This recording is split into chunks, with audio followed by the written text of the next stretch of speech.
আসি নাই, এখানে আমরা কোনো অভিযোগ মানে করতে আসি। আমরা আপনারা বলবেন আমরা শুনবো। উনি প্রতিষ্ঠান প্রধান, উনি প্রতিষ্ঠানের সেক্রেটারি, ওনারা যদি যুক্তি দাবিগুলো ওনারা মনে করে এখানে সিদ্ধান্ত দেবে, এই ক্ষেত্রে আপনাদের দুজনের একটা কথা দিয়ে শুরু করবো। এখানকার আমি শিক্ষক ছাত্র, আমাদের শিক্ষক আমাদেরকে বড় হয়েছিল, বাবা তুমি বড় হয়ে মানুষ হও, ভালো মানুষ হও, এই কথাটা আমি প্রতিষ্ঠান থেকে শিখেছিলাম। আমি প্রথমে ভালো মানুষের সংজ্ঞা দিতে চাই। ন্যায়কে ন্যায় বলা, অন্যায়কে অন্যায় বলা, যে ব্যক্তি বলতে পারে সেই ব্যক্তি ভালো মানুষ। আজকে আমি ন্যায়ের কথা বলবো, অন্যায়ের কথা বলবো। সেই অন্যায় যদি কারো ব্যক্তি হিসেবে চলে যায়, এটা তার দেখতেই পারে, সেটা কিন্তু দোষের কিছু। সেই সেন্স থেকে আপনাদের কথা থেকে শিক্ষা নিয়ে মূলত আমি একটা কথা বলবো। আপনাদের সবার কাছে একটা স্ক্রিপ্ট আছে এইগুলোতেই। তো আমি দুঃখ বা আক্রান্ত মন নিয়ে আমি বেশ কিছু কথা বলবো। যেমন ধরেন আপনারা দেখেন এদের চেহারাগুলো দেখেন সবার আগুনের লাল ভান সবার মধ্যে। কেন কেন আজকে শিক্ষকদের বিরুদ্ধে আজকে এরকম শিক্ষা গুরু মর্যাদা আমরা বলছি। আমরা শিক্ষা গুরু মর্যাদা সম্পর্কে সবাই জানি। এখন আমার কথা হচ্ছে, আজকে যদি আমি অন্যায়ের কথাগুলো বলি, কেউ যদি তাও মুখ করে নাই ডোন্ট কেয়ার, আমরা সেটা সাজা করবো না। আমরা সাধারণ ছাত্র, আমরা অন্যায় প্রতিবাদ করতে জানি, অন্যায় প্রতিবাদ থেকে স্বৈরাচারকে আমরা হটাইছি। সুতরাং যেখানে অন্যায় হবে সেখানে প্রতিরোধ হবে। এই ক্ষেত্রে যদি শিক্ষক যদি এটার ভিতরে পড়ে, সে হতে পারে সে দুর্নীতি বা শিক্ষক, সে অন্যায়কে শিক্ষক। আমরা আদর্শ শিক্ষককে সেলুট করবো। আমাদের একজন শিক্ষক আছে, আমাদের একদম ওনাকে আমার সেলুট, উনি শিক্ষক, ওনাকে আমি সেলুট দিলাম। এ ধরনের অনেক শিক্ষক কিন্তু এখানে আছে।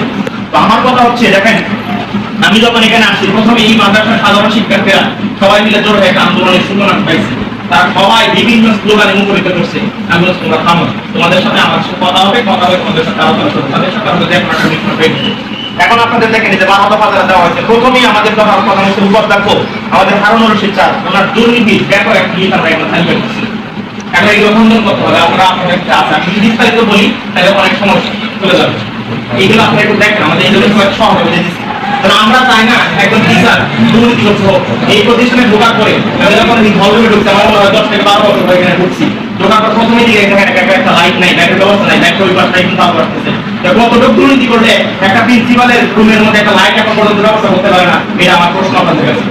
এরপরে দেখেন এখানে যে বিষয়গুলো বলছে, যে অনেকগুলো বিষয় এখানে যুক্তি আসছে, আমাদের পরবর্তী এরা বলবে। আপনারা যদি আমাকে মনে করেন যে আমি এগুলো বলার কারণে ব্যক্তিগতভাবে এখানে আরো থেকে তার ভুল মনে করেন, আমি সত্য কথাগুলো ভালো কথাগুলো আপনাদেরকে আমি বলার জন্য চেষ্টা করতেছি। তো এখানে অনেকগুলো বিষয় চলে আসছে আপনার হুজুরের নামে। এই একটা অভিযোগ আমি দেখি, দেখেন 2013 বেশ, 2014 বেশ, 2016 বেশ, ওনাকে একটা সিট দিলে আমার মনে হয় ভালো হবে ওনার বিষয়গুলো একটু দেখার জন্য। 16 বেশ দেখেন, এনে প্রত্যেকটা বিষয় কিন্তু উল্লেখ করা আছে 2014 বেশে কি আসছে। ঠিক আছে, মানে আমি এগুলো যদি বলতে যাই স্যার একদম মানে ঠিক আছে। এখন আমার কথা হচ্ছে, শিক্ষকের কাছ থেকে আমরা কখনো এই ধরনের দুর্নীতি, এই ধরনের অভিযোগ আমরা কখনো প্রত্যাশা করি না। আমরা দুর্নীতির বিরুদ্ধে আন্দোলন করেছি, ন্যায় প্রতিষ্ঠা করার জন্য আন্দোলন করেছি। এখন এই আন্দোলন করতে দেখেন গতকালকে তালিকা পাঠা হয়েছে বাংলাদেশে 60,000 ভুয়া শিক্ষক এই বাংলাদেশে আসছে। তাহলে শিক্ষকের প্রতি আমাদের সমর্থা এবং শিক্ষকদের প্রতি আমাদের মানে সম্মানটা আমাদের কোন জায়গায় থাকবে? দেখেন ভুয়া শিক্ষক আমাদেরকে পাঠদান করাচ্ছে। এখন আসেন ওনার যে অভিযোগগুলো আছে, এই অভিযোগের আলোকে আমরা একটা তদন্ত এখানে শেষ পাবে না, তদন্ত কমিটি গঠন করতে হবে। অভিযোগ আপনার কাছে আছে সবগুলো, কারণ যদি বলি তাহলে সবাই শুনতে পারবেন। আমি বলতে চাচ্ছি না সবগুলো অভিযোগের মাত্রা কি চলে, তদন্ত করতে হবে। এই তদন্ত সাপেক্ষে এটা কি করতে হবে? বিচার করতে হবে। আমরা বিচার চাই তদন্তের, এটা যেই হোক এটা বিচার করতে হবে। এরপরে হচ্ছে দেখেন এই প্রতিষ্ঠান কিছু কিছু টিচারদের বিষয়ে কিছু ব্যাপার আছে, যে টিচারগুলো আসে 11টায়, আমরা আজকে রাত্রে মধ্যে হাতে টাকাগুলো চেকিং দিব, যে সেগুলো ঠিক মতো নিয়ে করা আছে কিনা, এটা তদন্তের মধ্যে সব কিছু হবে। আসবে এমন কিছু এখানে ঘটনা করছে যে 2 সপ্তাহ 3 সপ্তাহ 2 দিন এখানে সব চিন্তা করা হচ্ছে, এগুলো আমাদের কিন্তু ডকুমেন্ট আমাদের আছে। তো এইগুলো কিন্তু টিচাররা কিন্তু এখানে করতেছে। ঠিক আছে, এরপরে হচ্ছে এখানে এই আইসিটির একটা ল্যাব আছে, শেখ রাসেল ল্যাব। এই শেখ রাসেল প্রথম থেকে ছাত্র আমাদের কাছে ফুটেজ আছে। আইসা কি করছে, আমাকে দেখাইছে যে ভাই এখানে সন্তান 18টা কম্পিউটার আইসিটি মন্ত্রণালয় থেকে দেওয়া হয়েছে। এই কম্পিউটারগুলো আমরা একে গন জীবনে পাইনি, কিন্তু ব্যাগ থাকি খালি ব্যাগ, এই খালি ব্যাগগুলো এখানে আছে। তো আমি পরের দিন আসছিলাম, আইসিটিতে শিক্ষকের তাকে জিজ্ঞাসা করছি যে ভাই আপনার এখানে যে আইসিটি থেকে যে ল্যাপটপ ঠিক আছে কেন? ভাই ঠিক আছে, তার মানে রাত্রে ঢুকানো হয়েছে কম্পিউটার ল্যাপটপগুলো। কারণ এই ল্যাপটপগুলো ব্যক্তিগত স্বার্থে তারা কি করতেছে, ইউজ করতেছে। একটা প্রতিষ্ঠানের সম্পত্তি কিভাবে একজন টিচার ব্যক্তিগতভাবে বের করে, এটা দুর্নীতি না, এটা অন্যায় না? তোমার সাথে সাধারণ ছাত্ররা কখনো চলবে না। কথা থেকে একটু দৃষ্টি আকর্ষণ দিচ্ছি, আমার কথাগুলো একটু শিষ্টাচার হয়ে যাচ্ছে। একটু বলি আমার পরিচয়, আমি কিন্তু এখন জীবিত বিদ্যার্থী। আমি কলেজ ক্যাম্পাসে শ্রেষ্ঠ বিদ্যার্থী ছিলাম এবং আনন্দময় কলেজের শ্রেষ্ঠ বিদ্যার্থী পুরস্কারগুলো আমি নিয়েছিলাম। এই অন্যায়ের বিরুদ্ধে বিভিন্ন সংসদীয় বিতর্ক করে কিন্তু আমি বড় হয়েছি। এই জন্য আপনারা প্লিজ কমান যে আমার কথাগুলো এইভাবেই হয়তো আমি এই অন্যায় বলতে পারবে না, আমি এই বিষয়গুলো আপনাকে উৎসাহন করছি। আচ্ছা, কোন জায়গায় ছিলাম? এরপরে হচ্ছে দেখেন, একজন টিচারের নামে আমি নাম বলতে চাচ্ছি না, এটা আমার পরবর্তী স্টেপে আমার পদক্ষেপ নেবে। একজন টিচার হচ্ছে এখানে কম করে 2 বার 3 বার করে আসে, কোন যুক্তিতে কিভাবে আসে এটা আমার দুরকম, আমি জানি না আমি কিভাবে উনি ক্লাস করায়। এরকম অসংখ্য টিচার এখানে কি করে কিভাবে অন্যকালীন টিচার নিয়োগ করে তাদেরকে ব্যবস্থা করা হয়। কিছু কিছু টিচার আছে তাদের স্পষ্ট প্রমাণ আমার কাছে আছে, আমার স্কুলের মধ্যে এরা হচ্ছে যৌন নিপীড়নের টিচার এখানে আছে। এরা হচ্ছে বিভিন্ন ভাবে অশ্লীল কথাবার্তা বলা, মেয়েদের গায়ে হাত দেওয়া, মেয়েদের তোলা, এই ধরনের কিছু অভিযোগ আসছে। এবং এরা এমন কিছু কিছু সাইডের মধ্যে আজকে আমি তথ্য পাইছি, এমন কিছু কিছু সাইড দেখেন, আপনি যদি আধারি ওদের ওয়াজ শুনেন, আপনি যদি জেলা হোটেল সাইডের ওয়াজ শুনেন, তাহলে আমি ওই মাইন্ডের মানুষ কিন্তু আপনি। সুতরাং আপনি আধারির একটা ওয়াজ আসছে, আপনি আধারি ওয়াজ কিন্তু আপনি লাইক দিবেন, কারণ আপনি তো আধারি ভক্ত, আপনি তো এই মাইন্ডের মানুষ, এই জন্য ভক্ত। কারণ আপনি যদি সানি লিওনের মতো ব্যক্তির জেলা রাখে যাবে পোস্ট করেন, আপনি কিসের মানে শিক্ষকের আমার প্রশ্ন আমাদের কাছে কোন নৈতিকতা নিয়ে একটা মাথা প্রতিষ্ঠানে আপনারা পড়াশোনা করে একজন আসছেন, আমার প্রশ্ন কি আমার কথাগুলো কিন্তু আপনি জেনে খান। আমি ব্যক্তিগতভাবে হারুনের সাথে আমার সম্পত্তি নিয়ে কোনো সম্পর্ক নাই, আমার ব্যক্তিগত বা পারিবারিক কোনো দ্বন্দ্ব নাই, ওনার সাথে আমার কোনো ঝামেলা নাই, আমার আত্মীয়দের কোনো আমার কোনো কমপ্লেন নাই। আমার কমপ্লেন হচ্ছে অন্যায়ের বিরুদ্ধে, ন্যায় প্রতিষ্ঠার বিরুদ্ধে। এই দুনিয়াকার যে একটা ঐতিহ্যবাহী মাদ্রাসা, স্বনাম ধন্য একটা প্রতিষ্ঠান, আমার বাবা এই প্রতিষ্ঠানে পড়াশোনা করতে, এই মাদ্রাসা নামে যখন অভিযোগ আসে আমার পরিচয় লাগে, যেখানে কেন অভিযোগ আসবে, এত দুর্নীতি কেন এখানে আসবে। দেখেন, আমি একটা কলেজের প্রভাষক, আমি জানি একটা সার্টিফিকেট যখন আমরা তুলি, একটা প্রশংসাপত্র যখন আমরা তুলি, কি পরিমাণ টাকা আপনারা সবাই জানেন। এখানে 500-700 টাকা পর্যন্ত দাবি করা হয় একটা সার্টিফিকেট তোলার জন্য, একটা মার্কশিট তোলার জন্য। এখানে ফরিদ আছে, ফরিদ আছে, এই ছেলেটাকে একটা চাকরির জন্য আসছে, এই হারুন সাহেব এই ছেলেটাকে সারাদিন ঘুরাইছে, যেহেতু বাবা তোমাকে দিন বলে প্রমাণ নিয়ে এসেছে, তাকে কিন্তু দেখা করে দিশানা বাহিনী মারছিল। এইরকম ভোগান্তি এই মুখা চলে আসে এই প্রতিষ্ঠানে সাধারণ শিক্ষার্থীরা করবো, আমরা সাধারণ শিক্ষার্থীরা কোনো মানব না। শেষ হবে নাকি আরো সুযোগ দিবে, আরো লোক রাখতে হবে, একটু সময় দিতে হবে আমাদের। আমি দেখেন বিভিন্ন বিশ্ববিদ্যালয়ের উপাচার্য অধ্যক্ষ এবং উপাচার্যের পদক্ষেপ হয়েছে, আপনারা কি কেউ জানেন কোন কারণে পদক্ষেপ হয়েছে? কেউ বলতে পারবেন কি কারণে পদক্ষেপ করছে? এত কিছু অভিযোগ ওদের নামেও নাই, এত কিছু অভিযোগ ওদের নামে নাই, ওরা পলিটিক্যাল সাথে বিভিন্ন কারণে একটা ইস্যু নিয়ে কিন্তু পদত্যাগ করা হয়েছে। এখন এখন সোশ্যাল মিডিয়াতে অনেক আছে শিক্ষকের বিরুদ্ধে কেন আছে, না আমরা কখনো শিক্ষকদের বিরুদ্ধে রাখি নাই, আমরা শিক্ষককে তাকে সেলুট করি, সেলুট এইভাবে সেলুট দেয় আর্মির মতো। আপনি আমার শিক্ষক, আপনি আমার ছাদ, আপনি আমাকে আলু দেখাইছেন, কিন্তু তারা অবৈধ অনৈতিক এই ভুয়া সনদকারী, অনেক আছে ভুয়া সনদকারী, আপনারা দেখছেন তালিকা পাঠক করছে, বিশেষ শিক্ষক আর ভুয়া সনদকারী রাজনীতির মধ্যে করে। এমনও প্রমাণ পাওয়া গেছে একটা প্রতিষ্ঠানে থাকার পরে পলিটিক্যাল একটা লিডারের সমাবেশে জয় বাংলা জয় বঙ্গবন্ধু স্লোগান দেওয়ার, এটা কিন্তু স্বায়ত্তশাসিত প্রতিষ্ঠান না, বিশ্ববিদ্যালয় আপনার লাল দেওয়া খাতা বল করবে, এটা কিন্তু বিশ্ববিদ্যালয় না, এটা একটা প্রতিষ্ঠান, এখানে আপনি কোনো পলিটিক্যাল করতে পারেন না। পলিটিক্যাল প্রতিষ্ঠান বানিয়ে কিভাবে একটা প্রতিষ্ঠান থেকে জয় বাংলা জয় বঙ্গবন্ধু স্লোগানটা আপনার এখানে তুলে আনেন? আপনাদের কাছে ঢাকা বিশ্ববিদ্যালয়, জাহাঙ্গীরনগর বিশ্ববিদ্যালয় কিন্তু স্বায়ত্তশাসিত প্রতিষ্ঠান, এখানে দুটা দল আছে, লাল দল সাদা দল, এরা কিন্তু পলিটিক্যাল করতে পারবে না, সংবিধানের নিয়ম, এটা আপনাদের সংবিধানের নিয়ম না।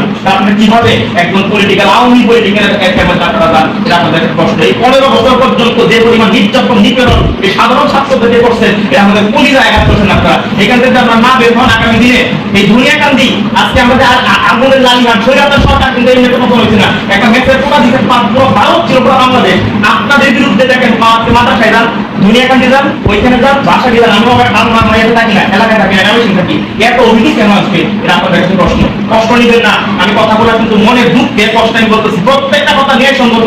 যদি অন্যায় কথা বলি, আমি ছাত্রের সাথে যা শাস্তি দেবে তা আমি মেনে নেব।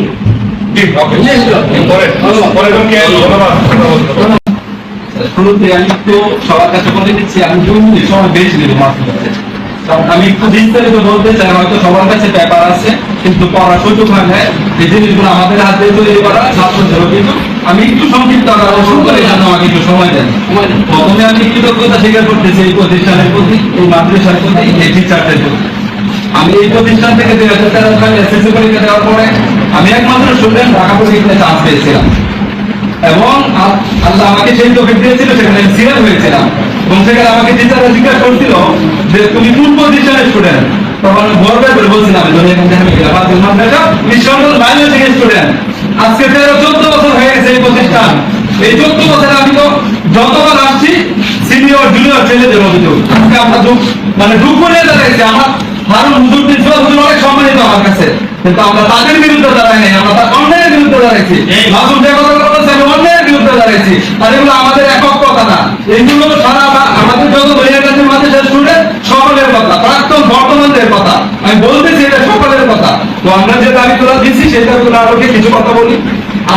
আমাদের যে কথা ওনার বিরুদ্ধে আমাদের অভিযোগ আছে, অভিযোগগুলা এরকম আসছে যেগুলো খুব সাংঘাতিক, মর্মান্তিক, আপনি এড়িয়ে যেতে পারবেন না। এখানে বলা হয়েছে যে ভুবনে তার ছেলেকে চাকরি দেওয়া হয়েছে, এটা মানে সবাই জানে ভুবনে হয়েছে এই কাজটা। কোনো কমিটির লোক জানে না, কোনো শিক্ষক জানে না, ছাত্র জানে, প্রতিবেশীরা জানে না। এগুলো কর্মচারী নিয়োগ। আমার আঙ্কেল, আমার বাবা, আমার চাচা এখানে কাজ করছে, আমাদের তো একটা হক আছে। আমি একটা ভালো স্টুডেন্ট, মাস হইতে ভালো স্টুডেন্ট, আরো 10টা ভালো স্টুডেন্ট, তাদের অধিকার আছে এখানে অ্যাপ্লাই করার। আর আমরা কেউ জানতেই পারলাম না। এই 2-3 এলাকার মানুষ কেউ জানলই না এখানে গোপনে একটা নিয়োগ হইলো।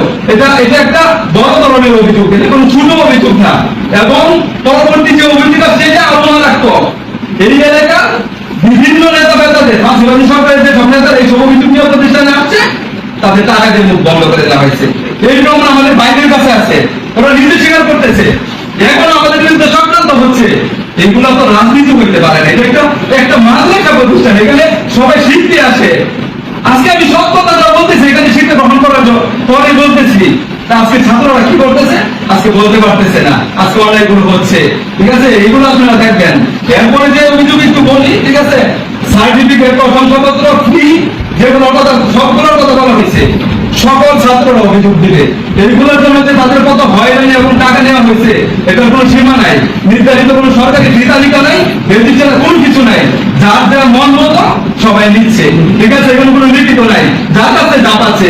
এখানে সবচেয়ে নির্যাতিত হচ্ছে গরিব ছেলেরা, যাদের রোগী আছে, যাদের টিচারদের সাথে যাদের সম্পর্ক আছে, তারা কম টাকায় অল্প সময়ের মধ্যে নিয়ে যাচ্ছে। গরিবের মতো ছেলে, আমার মতো ছেলে বা যারা আছে, তারা এসে ঘুরছে, টাকা দিচ্ছে, কাজ হচ্ছে না। আমি নির্দিষ্ট করে অভিযোগ করছি না, আমি বলছি এগুলো প্রতিষ্ঠানের বিরুদ্ধে অভিযোগ, শিক্ষকদের বিরুদ্ধে অভিযোগ। তারপরে যেটা আসছে ছেলেদের উপবৃত্তি দেওয়া হয়। আর আমি যে অভিযোগ করে বলছি এগুলো ছাত্ররা দিচ্ছে, নাম লিখিত সহ আছে আমাদের কাছে। তা আমার কোনো কথা না, আমার সহ এবং অন্য ভাইদের কথা, সব ছাত্রদের কথা। টাকা দিয়ে উপবৃত্ত প্রদান, এটা গরিব ছাত্রদের, মেধাবী ছাত্রের জন্য। তাকে যদি টাকা দিয়ে উপবৃত্তি দেওয়া হয়, দরকার কি আমার উপবৃত্তি? আমার মেধার মূল্য কোথায়? আমি বলি আমার এখানে মূল্য কোথায়? আমি টাকা দিয়ে এখানে আমি উপবৃত্তি টাকা নিব? আমাকে সরকার আমার জন্য এটা নির্ধারিত করছে, আপনি টাকা দেওয়ার কে? আচ্ছা, তারপরে আরো অনেক অভিযোগ, কয়টা বলবো? নিয়োগ বাণিজ্যে জড়িত, ট্রান্সফারের অভিযোগ, রাজনৈতিক মনোভাব, টাকার হিসাবে কারসাজি, অনেক অভিযোগ। ঠিক আছে, তারপরে আমাদের অভিযোগের যে তালিকা এটা সংযুক্ত আছে অন্যান্য ব্যক্তিগত, আমি এগুলো যাচ্ছি না। ঠিক আছে, আপনার এগুলো নিয়ে কথা বলবেন। তবে আমি যেটা মনে করি, এখানে আমাদের প্রতিষ্ঠান প্রধান আছেন, অন্যান্য শিক্ষকরা আছেন, মানে সবাই এগুলো অবগত। ওনারা দায় এড়াতে পারেন না, এগুলা ওনারা দায় কোনোভাবে এড়াতে পারেন না, কোনো দায় এড়ানোর কোনো সুযোগ নাই। ঠিক আছে, আর যেটা হচ্ছে গরিব ছাত্রদের শোষণ করা হচ্ছে আর বাড়িদের মুখ বন্ধ করা হচ্ছে। এটা কোনো হইতেই পারে না কোনো প্রতিষ্ঠানে। গরিব ছাত্রদের থেকে বেশি টাকা দিয়ে অন্যান্যদের দেওয়া হচ্ছে। এটা আমাদের ছাত্র ভাইদের জন্য খুবই দুঃখজনক, খুবই দুঃখজনক, খুবই মর্মান্তিক। একটা নেতা কেন এখানে এসে টাকা চাইবে? অভিযোগ না থাকলে কেন টাকা দিয়ে তার মুখ বন্ধ করা হবে? আমি এর চেয়ে বেশি কিছু বলতে চাই না। আচ্ছা, পরের স্টেপে আসতেছি। এগুলো নির্ধারিত থেকে আপনারা যে সিদ্ধান্ত নেন। আমার অনেক অভিযোগ নিতে আছে, আপনারা গার্ডেন হিসাবে আছেন, যাতে আমরা অভিযোগগুলো আমাদের কথাগুলো বলছি, আমাদের ছোট ভাই বড় ভাইদের কথাগুলো আমরা প্রতিনিধিরা বলছি। তারপরে আচ্ছা, সামনে যাচ্ছি। এরপরে যে কথা বললাম মানে ইংরেজি গবেষক ম্যাডামের কথা। আমি এই প্রতিষ্ঠানে 5-7 বছর পড়া গেছি, মাসুম 10 বছর। এখানে আরো সব বাইরে আছে, সবার কথা একটাই, ম্যাডাম প্রতিষ্ঠানে আসে না, বেতন নেই, ম্যাডাম অসুস্থ। ম্যাডাম অসুস্থ, সমস্যা অন্য যে কোনো ধরনের হইতে পারে। আপনি প্রতিষ্ঠান থেকে বেতন নিচ্ছেন, আপনার জামাই বাংলাদেশে চাকরি করে, আপনি অব্যাহতি দেন, আরেকজনকে সুযোগ দেন। আপনি কেন না এসে বেতন নিবেন? আপনার বিরুদ্ধে আরো অনেক অভিযোগ, ছাত্ররা অনেক, আমি ম্যাডামকে চিনি, অনেক ছাত্র অভিযোগ আমরা চিনি না। এটা কেন হবে ভাই? সরকার বেতন দিচ্ছে, আমাদের টাকায় দিচ্ছে, আমার ছোট ভাই, আমার বাবা কৃষকের টাকায় দিচ্ছে বেতন। এটা আপনাদের কোন বেতন না, আপনাদের কোন টাকা, আপনাকে অবৈধভাবে রাখিয়ে দিবেন। আপনি বলেন যে অব্যাহতি নেন, এগুলোর বিষয়ে কোনো স্টেপ নেওয়া হয় না বিগত 15 বছর। এটা হলো আমাদের। কিন্তু আমি বলছি, আমি ঢাকা বলে থেকে মাস মেন মতো আমি কথা বলতাম, আমার অভ্যাসের জন্য কথা এই জন্য সরি, ঠিক আছে, এটা হলো আমার অভ্যাস কথা। আচ্ছা 3 নম্বরে যেটা কথা হচ্ছে গোপনীয় নিয়োগ, এটা তো অলরেডি আমি বলছি। গোপনীয় নিয়োগের ক্ষেত্রে যেটা এটা এলাকাবাসী সিদ্ধান্ত দিবেন আমাদের, যেটা কথা আমরা যেটা জানি গোপনীয় নিয়োগ হয়েছে, এটা হক ছিল আমার এলাকাবাসী, আমার ছোট ভাই, আমার বড় ভাই, তাদের হক নষ্ট করা হয়েছে। কেন এটা হইলো, কিভাবে হইলো, এটা এলাকাবাসীর সিদ্ধান্ত, আমাদের পক্ষ থেকে আমাদের হক নষ্ট করা হয়েছে, ঠিক আছে। 4 নম্বরে যে কথা আসছে যৌন নিপীড়নের, এটা খুবই স্পর্শকাতর একটা বিষয়, যে একটা মাদ্রাসা, এটা কোনো ভার্সিটি নয় যে কোনো মেয়ে সামনে এসে বলতে আমাকে যৌন নির্যাতন করছে। ঢাকা ভার্সিটি মেয়েরা বলে সরাসরি, আমার ভার্সিটি মেয়েরা বোনটা বলতে পারে না। আমি খুব দুঃখ পাইছি, আমি যখন ছোট ভাই বলছি মেয়েগুলো কেন এত আন্দোলন করতেছে, ভুয়া এগুলা, সরাসরি আমার ছোট ভাই বললো যে ভাই ওদের যৌন নির্যাতনের কিছু অভিযোগ আছে। আমি ভরাকান্ত মনে বলছি তোমরা 13টা বর্ণতে কেন এই মেয়েদের কথা একটা বলতে পারলো না, তাদের মান সম্মান চলে যাবে। যে বোনের বিরুদ্ধে অভিযোগ হয়েছে সেই বোনের স্ট্রাকচার আমার বোনের স্ট্রাকচার এক, যে বোনের বিরুদ্ধে হয়েছে এই বোনের স্ট্রাকচার আমার মায়ের স্ট্রাকচার এক, ওর সাথে হয়েছে আমার বোনের সাথে হয়েছে, টিচারদের বোনের সাথে সেম ঘটনাই, একই স্ট্রাকচার একই ধরন, কেন এগুলো হবে? এবং আমি যেটা বলতে চাচ্ছি এগুলা আপনারা খুঁজবেন, তদন্ত করেন, যদি প্রমাণ দরকার হয় আমরা দিব, প্রমাণ আমাদের কাছে আছে। আমরা ইলিগাল বা কোনো ভিত্তিহীন প্রমাণ নিয়ে এখানে আসি নাই, বারবার বলছি যে আমরা স্টুডেন্টের অভিযোগ এবং ভিত্তিহীন প্রমাণ নিয়ে আসি না। আচ্ছা যৌন নিপীড়নের বিষয়টা গেল। এরপরে বাইরে টিউশনের কথা আসছে প্রতিষ্ঠানে, এইখানে আপনি দেখেন টিউশনের নাম করে স্টুডেন্টের বেশি নাম্বার দেওয়া হচ্ছে, আর যে টিউশনি করছে না, যে স্টুডেন্টের বাপের টাকা নাই, সে কি করছে, নাম্বার পাচ্ছে না। আমার বাতিটার অভিযোগ, আমার ছেলের অভিযোগ, আমার পড়তে পারি থেকে আমাদের নাম্বার কম। সবচেয়ে মর্মান্তিক যে কথা সেটা বলতে যাচ্ছি, টিউশনের নাম করে ফজরের যে মেয়েরা আসে এখানে আসার পরে এই প্রতিষ্ঠানে 2টা ঘটনা হয়েছে, টিচারের বিরুদ্ধে টিউশনের নাম করে এগুলো হচ্ছে। আজব দিনের একটা টিচার হইল না, এই টিচারকে বাজারে দেওয়া হয়েছে, সেই টিচার বাজারে গিয়ে আবার জন্য ছেলেদের কাছে ধরা গেছে, জন্য জিনিস সহ ভিডিও আছে। এই টিচারের বিরুদ্ধে কোনো অ্যাকশন নেওয়া হলো না, এই টিচার এখন মেয়েদের টিউশনে করা। আর আপনি দেখবেন কিভাবে টিউশনে করায়, একটা 20টা মেয়েকে পড়ানোর জন্য উনি একটা প্রতিষ্ঠানে ডক্টর নিয়ে যায় না, একটা হোয়াইট বোর্ড বা ব্ল্যাক বোর্ডের দরকার, উনি সেটা করে না, টেবিলে রেখে সব ছেলে মেয়ে উপরে পড়ে থাকে। এইটা কোনো মাস্টার টিচারের কাজ হইতে পারে?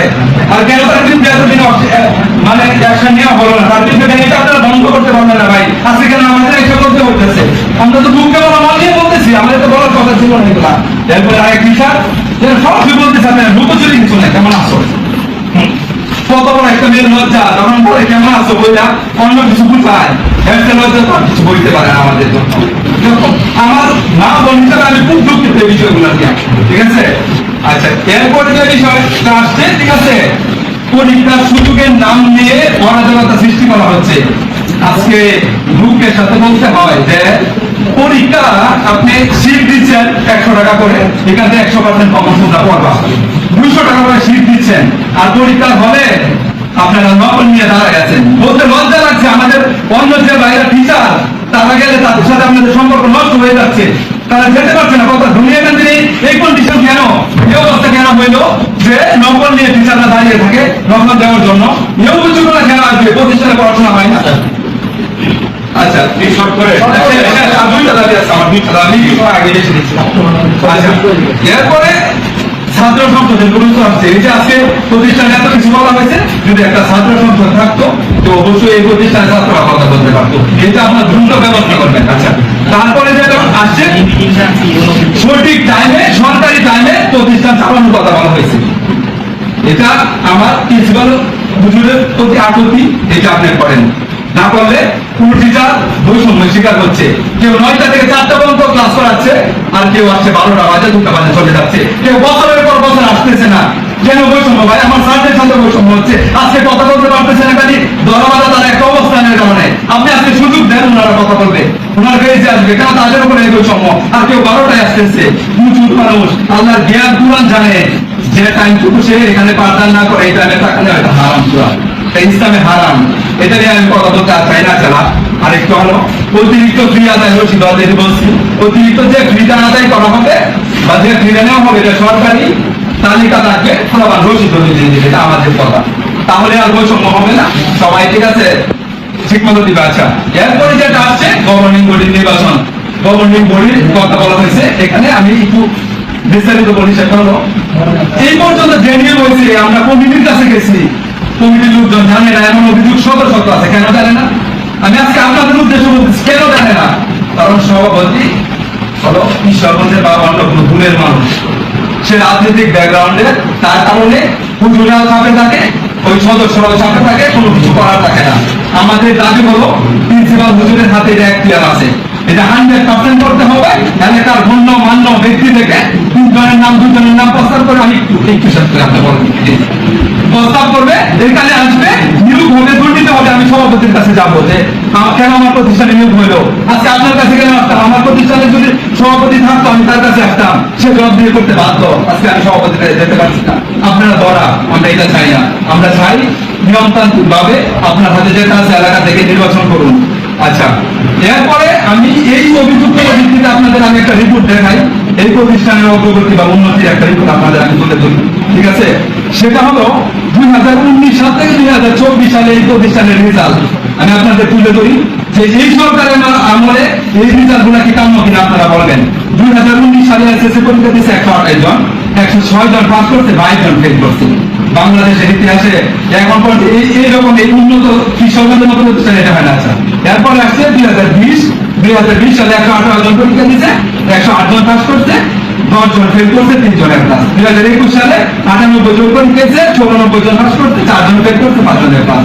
2022 সালে 111 জন পরীক্ষা দিয়েছে, 81 জন পাস করছে, 30 জন ফেল করছে, 6 জন ক্লাস পাইছে। 2023 সালে 140 জন পরীক্ষা দিয়েছে, 130 জন পাস করছে, 10 জন ফেল করছে, 10 জন ক্লাস পাইছে, এবার ফেল নাই, আলহামদুলিল্লাহ। 2024 সালে 82 জন পরীক্ষা দিয়েছে, 80 জন পাস করছে, 2 জন ফেল করছে না। এই 6 বছরে 78 জন পরীক্ষার্থী অভিজ্ঞতা হয়েছে। দুঃখ অবলম্বন নিয়ে বলতেছি, বাংলাদেশের প্রেক্ষাপটে যারা টিচার আছেন, কি পরীক্ষা হয় আপনারা ভালো জানেন।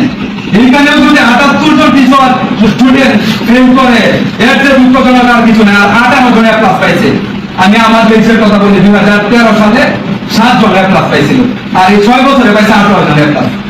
আপনার এই প্রতিষ্ঠানে, ঠিক আছে, কি হচ্ছে এই রিপোর্ট দেখে, রিপোর্টের উপরে বলেছে এটা হলো নকল টাকা দেওয়ার পরে ওই অবস্থা। ঠিক আছে ঠিক আছে, ইনশাআল্লাহ। এখন আমার লাস্ট কথা হলো, আপনাদের কাছে আমি অভিযোগ, এটা কোনো হুজুরের বিরুদ্ধে না, এটা হলো অন্যায়ের বিরুদ্ধে অভিযোগ। আপনারা এখানে গার্ডিয়ান আছেন, আপনারা মুরব্বী আছেন, আপনারা টিচার আছেন, আপনারা বিবেচনা করবেন যেগুলা মারাত্মক অভিযোগ, যেগুলা, ঠিক আছে, আপনারা এগুলো নিয়ে চিন্তা করেন, বসেন, কথা বলেন, এগুলো আমরা ভালো একটা পয়সা আছেন, না হলে ঠিক আছে আমরা খুশি হবো না, আমাদের ছাত্র ভাইরা খুশি হবে। এই মুরব্বীর ব্যাপারে কেউ